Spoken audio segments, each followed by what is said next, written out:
Halo Sobat RTD, kembali lagi di RTD Channel. Saya ucapkan terima kasih buat Sobat RTD yang sudah nonton video ini dan sudah nonton video-video lain yang ada di RTD Channel. Saya ucapkan juga terima kasih buat yang sudah mulai berbagi video yang ada di RTD Channel kepada sekitarnya. Sehingga sekitarnya teringat kembali, termotivasi lagi untuk bisa masuk pada kesadaran jiwa tenang kapanpun, dimanapun, apapun kondisi. Sobat RTD, kali ini saya ingin sharing mengenai hubungan kita dengan semesta. Ada yang bilang kita meminta alam semesta mengikuti dan mengiyakan, kemudian menyiapkan. Ada juga yang bilang alam semesta itu nggak bisa disuruh-suruh. Malah kita yang harusnya bekerja bersama alam semesta. Atau ada lagi yang bilang, kita sebenarnya mengerjakan apapun yang sudah direncanakan oleh semesta. Mana yang benar? Yuk kita bahas sesuai dengan pengalaman saya. Oh ya Sobat RTD, di pagi hari yang syahdu sekali, biasanya jam segini nih saya sedang menambang endorfin, menambang keringat, banyak-banyakin keringat karena sedang olahraga.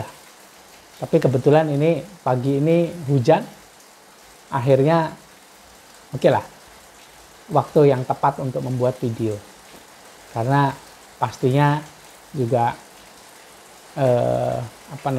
perlu dijaga kondisi fisik, nggak hanya yang dikeluarkan tidak hanya keringat, tapi juga timbunan informasi yang ada di dalam diri ini perlu dikeluarkan sehingga bisa dikosongkan. Kalau kosong, akhirnya akan bisa diisi lagi. Jangan lupa ngopi Sobat RTD. Ngopi dulu, ngeteh dulu, nyeruput air putih anget dulu juga boleh, biar moodnya jadi enak.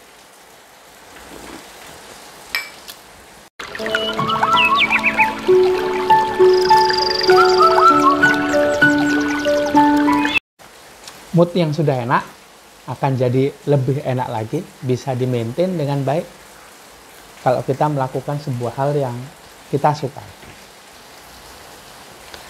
Dan untuk membuat mood itu selalu ada, selalu muncul, Sobat RTD bisa nonton video sebelumnya. Sumber motivasi spiritual saya, sumber motivasi hidup saya, yaitu dialah sang navigator yang ada di dalam diri saya. Nah, kali ini saya ingin bahas mengenai hubungan kita dengan semesta. Yang lebih dulu ada, kita mulai dari yang awal. Yang awal mula ada, itu kita atau alam semesta. Menurut saya pribadi, yang awal mula ada, pastinya yang awal mula diciptakan Tuhan itu adalah sistemnya. Karena Tuhan itu maha luar biasa, maha canggih. Jadi semuanya ini sudah direncanakan dengan sangat baik. Dan untuk mengakomodir seluruh kehidupan yang ada di dalamnya, maka Tuhan menciptakan sebuah sistem. Sistemnya dinamakan sistem alam semesta. Nah, sistem alam semesta ini yang ngurusin kita. Dan menurut saya sistem alam semesta ini diciptakan jauh lebih dahulu dibandingkan kita. Semua makhluk. Baru setelah sistem alam semesta ada, kemudian dia menciptakan administrator. Administrator ini sering juga disebut sebagai archangel atau angel. Atau para ascended master atau para master, para guru-guru. Yang membantu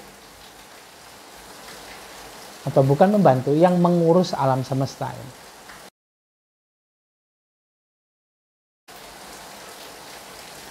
Nah, sebelum menciptakan alam semesta, Tuhan juga menciptakan sebuah tempat, sebuah sistem kecerdasan yang maha luar biasa yang menyimpan segala rencana dan kehendaknya baik dulu, sekarang, ataupun besok. Itulah sistem yang disebut sebagai akasa atau akashic record. Dalam bahasa Arab disebut sebagai lauhul mahfuz. Nah, sesuai cerita tadi, maka yang diciptakan pertama kali tentunya alam semesta, bukan kita. Nah, yang mengakomodir kehidupan di dalamnya, yang mengakomodir kehidupan seluruh makhluk, itu adalah sistem alam semesta. Maka hubungan kita sebagai makhluk, hubungan kita sebagai manusia dengan alam semesta adalah pasti alam semesta akan mengakomodir segala kehidupan yang ada di dalamnya, termasuk juga manusia. Jadi kita yang mengurus alam semesta, yang mengurus segala hal untuk kita itu alam semesta. Tapi menurut logika, ingat-ingat logika itu kerjanya di backup oleh diri palsu, jiwa ego, jiwa amarah, serta jiwa keinginan. Kita merasa sebagai makhluk yang paling utama, yang paling disayang Tuhan, yang paling sempurna karena ada Tuhan di dalam diri kita, ada navigator di dalam diri kita. Maka kita menyuruh alam semesta untuk bekerja dengan kita. Oke, nggak apa-apa lah. Itu satu sudut pandang, karena itu logika, ada diri palsu. Sudut pandang yang lain, sudut pandang jiwa tenang, bilang bahwa kita harus bekerja sama dengan alam semesta. Bukan alam semesta bekerja untuk kita, tapi kita harus bekerja sama dengan alam semesta, dan hubungannya adalah equal, sejajar.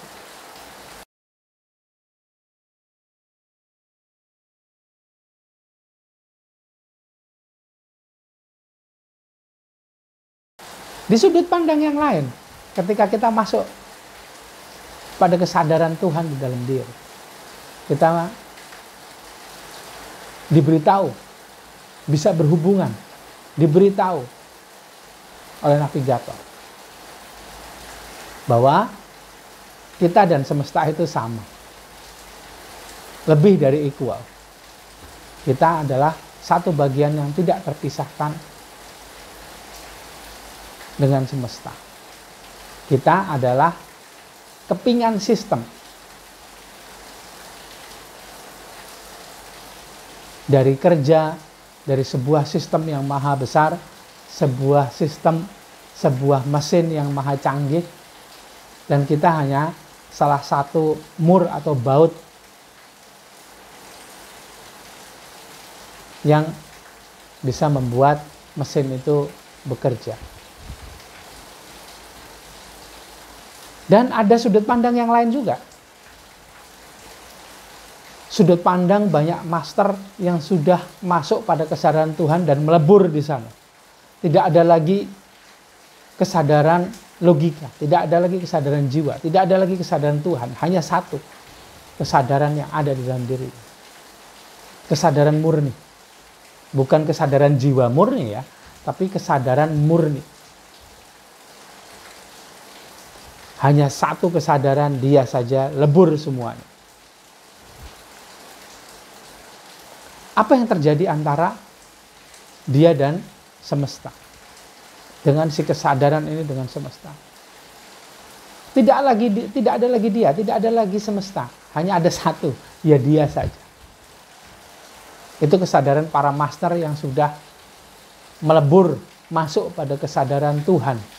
Bukan lagi berhubungan dengan navigator, bukan lagi berhubungan dengan kesadaran Tuhan, tapi menjadi satu kesatuan utuh yang tidak terpisahkan.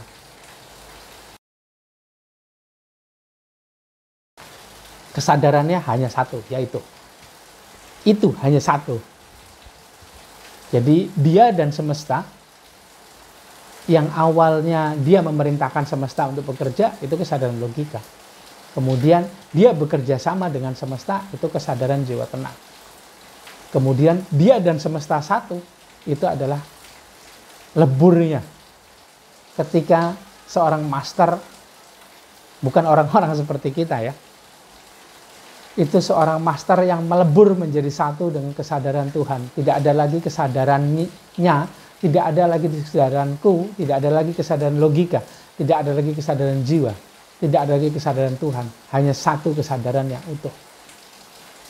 Maka bukan dia bekerja sama dengan semesta, bukan dia sama-sama bekerja dengan semesta, bukan dia memerintahkan semesta, tidak. Dia hanya ada satu itu. Semesta dan dia menjadi satu. Satu kesatuan yang utuh. Dia melebur menjadi satu. Entah mana semesta, mana dia. Itu untuk orang-orang yang kualitasnya luar biasa. Beda dengan kita-kita ini yang masih kadang masuk logika, kadang-kadang jiwa tenang. Kadang-kadang bisa mendengar logika. Ataupun sekali-sekali mungkin kita tidak sadar bisa melebur menjadi satu, masuk pada kesadaran Tuhan. Ya, kita berdoa supaya bisa sampai pada kondisi tersebut. Kita pupuk terus motivasi, berlatih sehingga bisa masuk pada kesadaran tersebut. Nah, itulah kondisi-kondisi yang ada antara kita dengan semesta. Ada 3 sudut pandang. Yang mana yang bisa kita gunakan? Ya seperti itu juga kondisi kesadaran kita. Apakah kita menyuruh semesta? Ataukah kita bekerja sama dengan semesta? Ataukah kita dan semesta itu sama? Kita menjadi satu dengan semesta. Nah, kita ada yang di mana? Kita ada di mana? Kita cek juga kesadaran kita sehingga kita bisa tahu seperti apa sih hubungan kita dengan semesta. Gitu aja sharing saya kali ini. Jangan lupa dicek lagi Sobat RTD. Sedang ada di mana supaya kita tahu seperti apa sih kita ini. Bagaimana hubungan kita dengan semesta itu. Dicek lagi. Jangan lupa relaksasi energi lagi. Yuk, selalu kita latih relaksasi energinya. Selalu kita pupuk motivasinya. Sehingga bisa lebur. Masuk pada kesadaran Tuhan. Melebur, utuh. Menjadi satu dengan kesadaran Tuhan di dalam diri. Innalillahi wa inna ilaihi raji'un. Dari Tuhan kita berasal, dengan Tuhan kita hidup, dan kembali kepada Tuhan yang kita inginkan. Gitu aja sharing saya kali ini. Saya mohon maaf kalau ada salah kata, salah ucap. Ketemu lagi di video selanjutnya. Jangan lupa ya, please like, comment, subscribe, dan share video-video yang ada di RTD Channel, sehingga RTD Channel bisa berkembang. Terima kasih sekali. Salam rileks, tenang, damai. Rahayu Sagung Dumadi.